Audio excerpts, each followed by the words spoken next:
Check the mic and make sure it sound right. And I hope the mic does sound right. Hi, I'm DK Will. This is DK Will Talk About It. I'm going to cover a video with Guggenheim's Scott Menard. And I'm not going to cover it the same way it's been covered already in the echo chambers. But I'm going to pull out totally different points because, as you know, I try to look behind the curtain and present different perspectives, different paradigms on how we view things.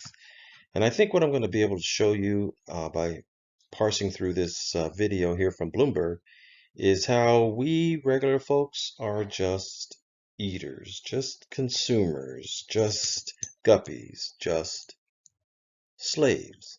And we're not the ones who are supposed to be making money. And the cryptocurrency market has to be reined in, which is why the SEC case is going on, so that regular folks can stop making all that daggone money. So let's get this baby going, and I will hopefully make the point well enough for it to be seen, understood, and hopefully appreciated.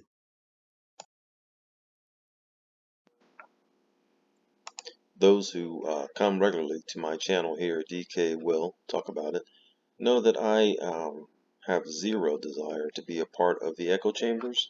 I think there's enough folks out there echoing the same messages, even concerning this video here, that I'm going to go over from a totally different perspective.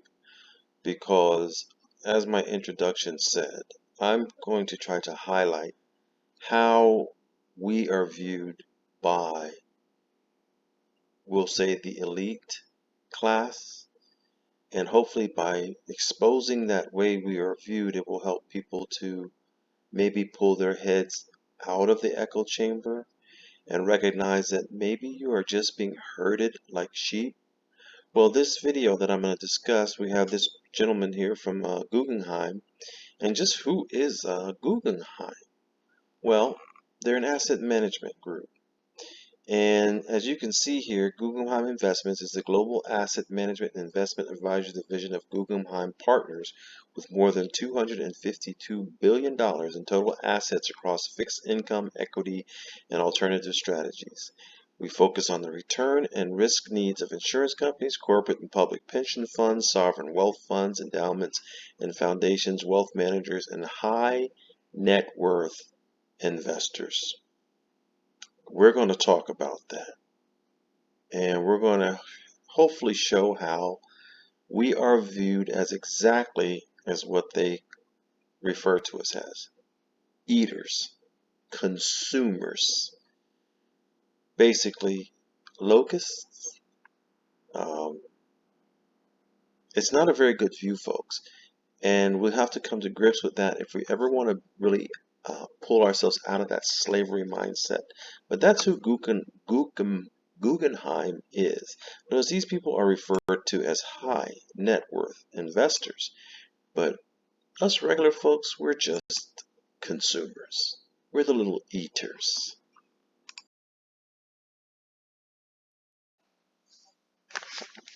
Bloomberg has a particular audience, but as part of the us and them, one of the things they do is they say, first, look how great I am and why you can believe what I say.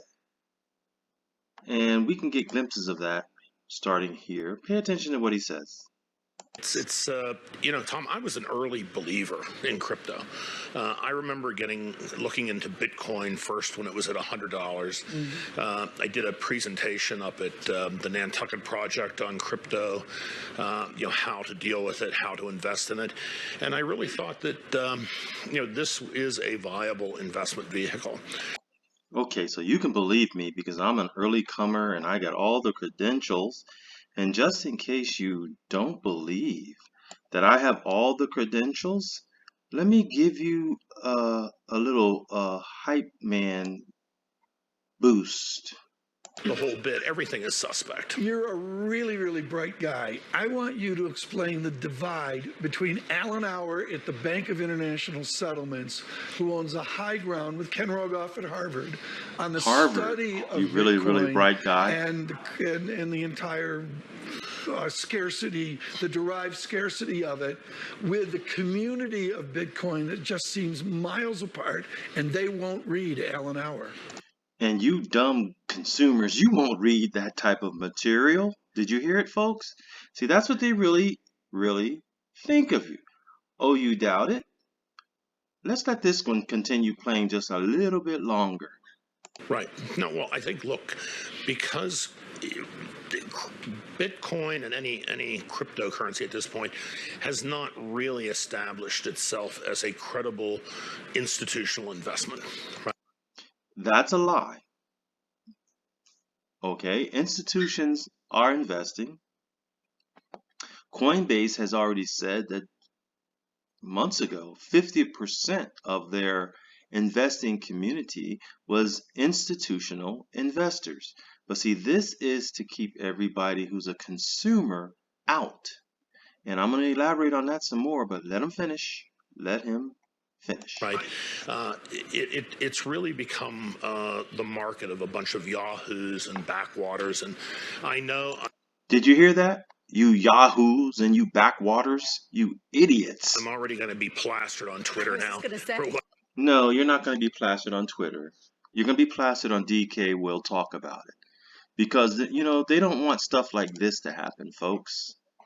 How two brothers went from nearly jobless to multi-millionaires with a bizarre crypto bet. It's getting out of control, folks, because, see, they don't want us guppies, us consumers, us minnows, to be making money. And crypto has proven to be a vehicle where people can make phenomenal gains without them, without the so-called institutional investors. And so if you think the system's not rigged against you and now they're coming after crypto, we know the SEC case. That's also in the echo chambers. I don't need to talk about that. But if you think it's not the big boys coming after it because they can't stand the thought that, you know, the common people have found a way to make money without us. Because before, if you wanted to make money, remember, you had to be an accredited investor. Now, here's a definition of an accredited investor: an individual or business entity that is allowed to trade securities that may not be registered with financial authorities. Allowed to trade securities that may not be registered with financial authorities. Isn't that what the SEC lawsuit's all about? Trading a security? They are entitled to this privilege access by satisfying at least one requirement regarding their income, net worth, asset size, governance status, or professional experience. So in other words, we're going to keep the little guy out. They can't make money, but the people who already have money, you're on the inside track. You yahoos and you backwaters, you stay on those yahoos and those backwaters. You don't belong here, boy. You understand what I'm saying, people?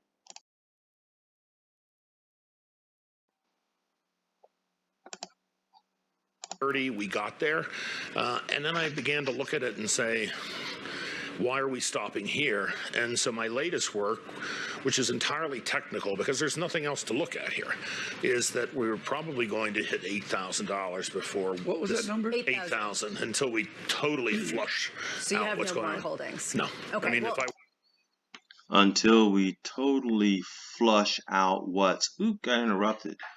Flush us out, people, us consumers, us minnows, us guppies. You want to see another tail? Let me show it to you.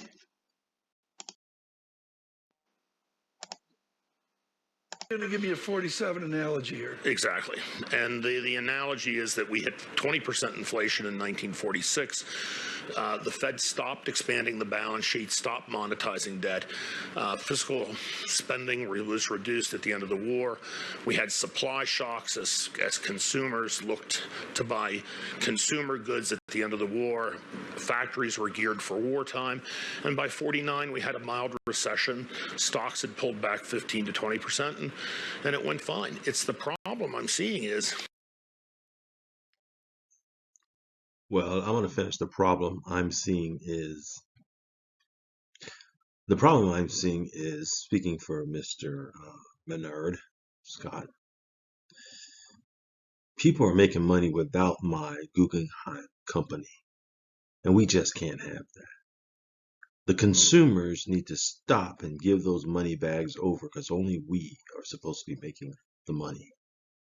Yes, we elitists, we are way above you workers, you consumers, you worker bees, you slaves. And so that's really how they view us, folks, and what they're doing now. And you can come back and check me, and if I'm wrong in the future, I will say I'm sorry. But they know that crypto is a phenomenal opportunity. And they want your attention to be on crypto, but they don't want you to take advantage of these rock bottom prices. And so since there's probably going to be even further rock bottom prices, they want to make sure that you're afraid, scared to death to even touch it. And those who are already in it are shaken loose. Like he said, flushed out. You see, because they're elite, they have the money. They fly high above us. They already have the money. They can survive the playbook, the 47 playbook of the crunch on consumer goods, the war narratives, the inflations and the recessions and the depressions. They can survive those. So why am I doing this video? If you made it this far, thank you. I hope you like and I hope you subscribe.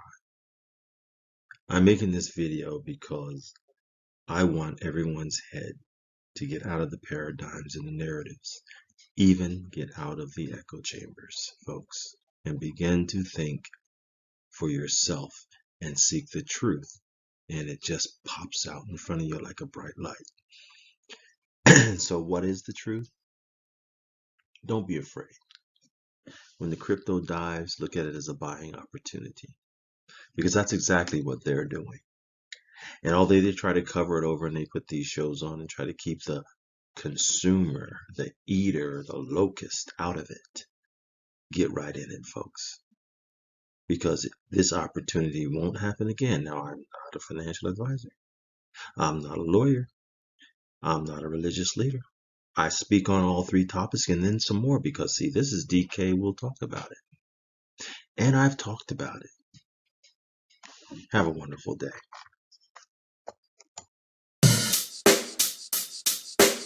Check the mic and make sure it sound right.